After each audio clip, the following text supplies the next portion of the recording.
What is up, guys? We're back with another video of what's fixing to happen to the Viper srt10 and up to speed on all the vehicles. I haven't been uploading anything at all. The neon motor's still the same. So this video is mainly going to be about the Viper and up to speed on all the vehicles. So right here in these little boxes, I ordered some caliper piston rebuild kit. If you have a truck like this, regular cab or quad cab, these trucks, especially the front calipers, they're notorious to seize up. Sad part, there's no replacement calipers. If you find one, they're expensive as shit. So I already did this one job once. The first time I did it was back in 2023, 22, 21. 2021, we rebuilt a driver's side caliper because that motherfucker was seized. I ordered for both sides. I only did the driver's side because it was getting close to the holidays and I needed to get this truck running for our road trip and whatnot.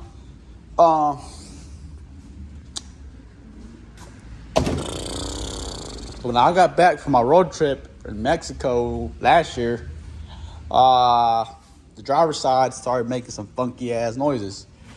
So I don't know if it's the hose or it's the caliper, but something in that side is making it seize. So what I'm gonna do, guys, I'm gonna just go ahead and order me both hoses, brake hoses for both sides, replace them, replace the rotors and the pads one more time. I don't know. I think the pads are good. I don't know if the rotors might be good. I really haven't drove it seized up like that. Maybe the rotor ain't warped. Maybe the rotor ain't warped bad. So we're gonna take a look at it when I take it apart. So we're gonna replace the hoses and we're gonna rebuild both calipers, passenger and driver. You're gonna need 8 of these little shits. You're gonna need the seals for both sides. You're gonna need an attachment for your air compressor, and you're gonna need a scuff pad 360. 8 of these because each caliper has 4 pistons. 2 inner, 2 outer. Scuff pad. Gonna cut these in sections. A fucking stink bug. I hate those things. Now it's fixing the fucking stink.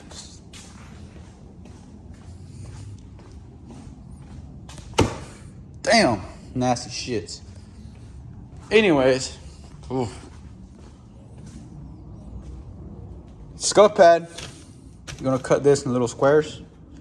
The reason why, because the slot where these things slide in, like the bore section or the bore area where the piston fucking slides in, it makes corrosion. These calipers are aluminum and they're very fucking fragile. When dot fluid, dot 3 fluid, whatever, just brake fluid in general, it sits there for a while. Cause I really don't drive this truck. It's sitting here for a while and it makes humidity and it just makes corrosion on the board where the piston goes. So the scuff pad, the point of fucking scuff pad is for you to clean the surface where the piston goes in. Take off all the corrosion, all the contaminants in the area. So that's what the scuff pad's for. You're gonna need new seals. I was told that dot 4 brake fluid from BMW works really good to lube it up, so you can press these motherfuckers in. You're gonna need this hose for your air compressor to shoot air in the caliper. when you shoot air, compressed air in the caliper, it pops out the pistons. But the way I did it last time, I didn't have this attachment. I had to improvise. But now if you have the proper tools like this, I still need to run the Harbor Freight and get me some brake line wrenches, some Allen head sockets. The reason why, because we're gonna disassemble. Last time I couldn't disassemble the two halves, so this time I'm gonna disassemble the two halves. And you want to get at least 2 clamps, wooden clamps, like the clamps you use to hold wood together when you glue them. You want to get to 2 of those, small, mid-size. And when you do pop one fucking piston out, you want to not push it back in, but like just leave it in there. It's like about this much inside the caliper, and just put your wood clamp on, so whenever you press air to get the other one out, you don't struggle to get out that other one you took out a while ago. It's hard to explain, but I'm gonna make sure I record every single bit of the process. The caliper, the brake rotors don't look too bad. What I am gonna do is spray paint like where the hub is at, because I don't want that getting rusted. I want to get these wheels resurfaced because I got some fucking curb rash right there. Especially over here. I did this back at home in Mexico. Them curbs, man, I'm not shitting you. They're like 5-6 inches tall. Sometimes they're like a foot tall. So yeah. Another thing I want to do to this truck, besides the calipers, it's change this hose. This hose goes from the power steering pump to the rack. Why am I doing that? I'm fixing to tell you why once I pop my hood.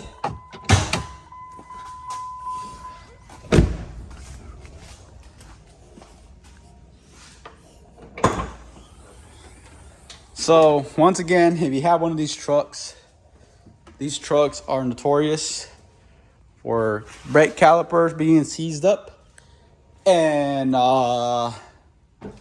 this power steering hose.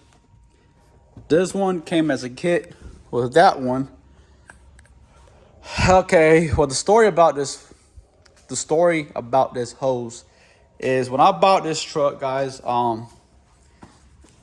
it wasn't quite ready to be sold yet. It still need to go to like the detailing department. They need to go through a lot of shit. It had bad brakes. They replaced them. Well, I think they just turned the rotors because they didn't look new at all. They fixed the brakes. They replaced the power steering hose. The whole reason why is because those hoses at the end where it connects to the power steering pump, those hoses tend to they go inside a fitting. Let me see if I can demonstrate with this one. Okay, so for example, this end would go in the power steering pump, and then this end would just be smooth with a little lump, and you have to press it in the fitting. Well, one, it was a bitch to press it in, but it was easy as hell for the truck to pop it out. And I went through like 3 or 2 of those hoses. The first one the dealership replaced when I bought it. As a matter of fact, it popped out on them whenever they were test driving it. So they thought it was a faulty one. They replaced it again. Hey man, your truck's ready, come get it. I went and got it. A couple of months on the road, boom, it popped out again. I went and bought one myself. And it's an expensive little shit. They sell you the hose, and it sell you the 2 ends. Like the 2 ends that goes into the fucking fan, and one other end that goes into the power steering pump. These little shits from the Dodge dealership, they're like 80 fucking bucks. Well, I try not to complain because I need the motherfucker. I bought it. I put them back on. 4 or 5 months on their own. Boom, it pops out again. And it just makes a fucking mess. Like, literally, like, your whole truck makes a mess in your engine bay. So I started looking into aftermarket stuff. I went through Facebook. There's a fan page for the srt10 trucks. This guy right here, he's located in Texas. He makes crazy builds out of these trucks. And I messaged him, hey man, so have you heard about this issue about the power steering hose popping out? And he immediately replies, yes, Mopar or OEM power steering hose is junk. Throw that shit away. I got you. I'm gonna send you a kit. Tells me the amount, pay him, boom. Ever since, I took it to Mexico with that power steering hose, and it's still holding on. And it actually has threads. It's just not. This just doesn't slide in, and cross your fingers, it fucking holds on. So I've been having this hose for a long time. What I want to do now, this one goes from the power steering pump to your rack and pinion. So I want to go ahead and replace that too. I was trying to wait until that one fucked up, but I'd rather be safe than sorry. So I'm gonna go ahead and replace this shit too, get it over with. So we're gonna replace this hose first. I do have a gallon of power steering fluid. We might lose some. We don't give a shit. I'm gonna replace this hose, the oil pan gasket for the transmission. I think it's the wrong one, and I've been having it for like about half a year already. But my transmission oil pan has been having a slight little leak, and I don't like that. So let me go ahead and check if it's the same. If not, it's too fucking dark.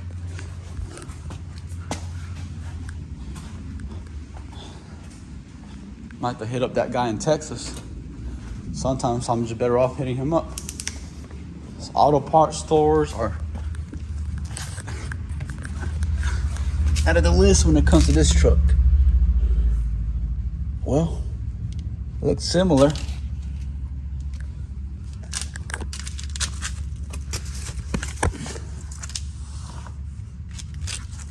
It looks very similar, but at the time, it doesn't look similar.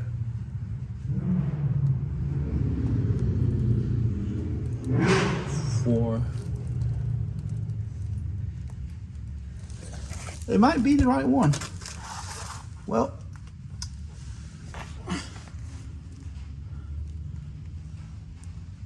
it might be the right one.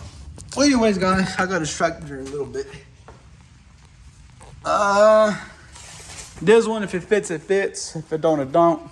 I'll find out about it. That one has a slight little leak, and I don't want to let it get too bad. Hopefully I can get my hands on it real soon. So that's the scuff pad. All this shit is going to the Viper. So we're gonna replace that hose. Oh, and the guy from Texas that I just said, he did my valve covers as well.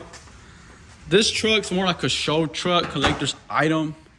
I don't really want to do anything crazy to it. Maybe just a leveling kit, lower the rear end a little bit more, but I ain't worried about it. That's that. The srt10. So the motor's still the same, haven't done shit to it. I just sat the head here. The person that was going to help me with it went on vacation. I don't blame him. I don't want to bother him. I need to get my shit situated first. Once we get the Viper truck all fixed up from an exhaust. What happened to the exhaust? On the way back from Mexico on that road trip, the roads were shitty and I hit a pothole and it fucking broke.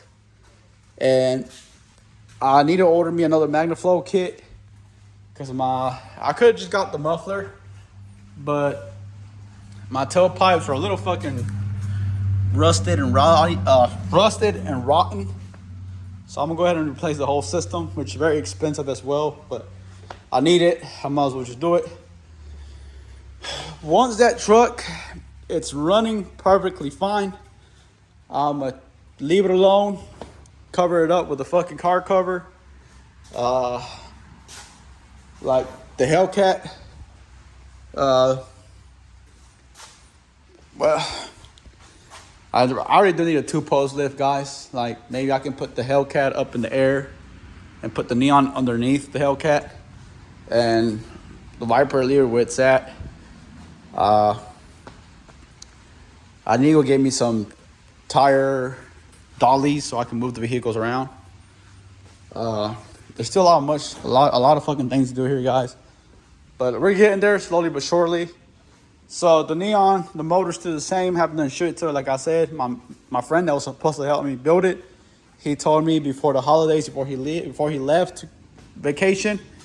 But I didn't want to bother the man, because if I can't get my shit situated, I don't want to bother him either. And we all need a vacation. It's a new year. Hopefully, we can get more shit done this year.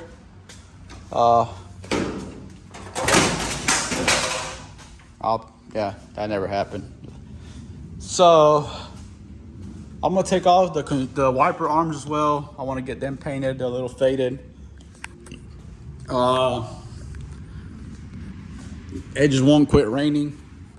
I want to rotate the truck with the front end out, because I have this whole section where I can use a jack and work on my truck. So that's it, guys. That's what to expect in the upcoming videos. Viper content. I need to order me some HIDs. I don't know if it's the driver's side or the passenger side that blew out. There's just a lot of shit that I need to get for the truck. And the more I slack, the more shit piles on top. And at the end of the day, it's a big ass pile of shit that I've never managed to pick up the first little damn turds, you know? It's like a dog going to take a shit, leaves a little turd, you can pick it up, you're done with it. But nah, this dog just took a shit in the same spot for the past year, and it's just a big pile of shit now. Now we gotta clean it up slowly. The Hellcat is just sitting there. Hopefully don't fuck up. I'll knock on some wood before I jinx myself. That's it, guys. We got the toolbox set up. We have a whole new setup. What I want to do here, go to the store, get me some of them little puzzle floor pieces and put it here like a little work section. That's it, guys. Thanks for watching. I'll catch you in the next one. Stay tuned. Whatever comes up this year, you don't want to miss it. We do want to put a sound system in the truck. I said nothing crazy, but I think it's going to be crazy. I mean, I'm not going to go and cut the fucking bed and put a blow through. This truck originally came amplified with door speakers and subwoofer from factory. Back in the day, it was badass, and it still played badass. The radio was just outdated. So the only way to put an aftermarket radio on this truck is bypassing the amplifiers. So that's what I did, and now I just have a boring ass solid noise coming out my doors. I had a subwoofer, it blew up, and I'm just letting it be right now. We do want to get 212s or 210s underneath the passenger seats. We do want to amplify both subwoofers and the door speakers. New radio, Apple CarPlay, just get it modernized. I'm gonna sit down for a minute. It's gonna be a crazy year. Right now, I have no plans on buying another fucking vehicle. Next investment is going to try to be a 2-post lift, guys. 2-post lift, and let it be. I mean, a 2-post lift really makes it very easy to work on cars. That comes in clutch a lot. I'm not a mechanic by all means. I'm not. I'm just, you know, trying to fucking learn as I go. I'm gonna fuck shit up and fix things on the way. We're gonna break shit, fix shit, and repeat it. You know, I mean, it's a learning process. I like breaking things and I like fixing things. The only thing that I do not like is spending money when it comes to fixing things. But hey, that's something you're gonna learn if you fuck up. The Hellcat, just a little few bolt-ons, leave it alone. I don't wanna violate the car. The only one that's gonna be full of sand is gonna be the neon. That's that, guys. Like I said, thanks for watching. Subscribe, like, spread the word with your friends. Go work on cars with your friends. Fuck shit up. It's fun. It's a good learning. It's a good learning experience. That's it, guys. I'll catch you in the next one.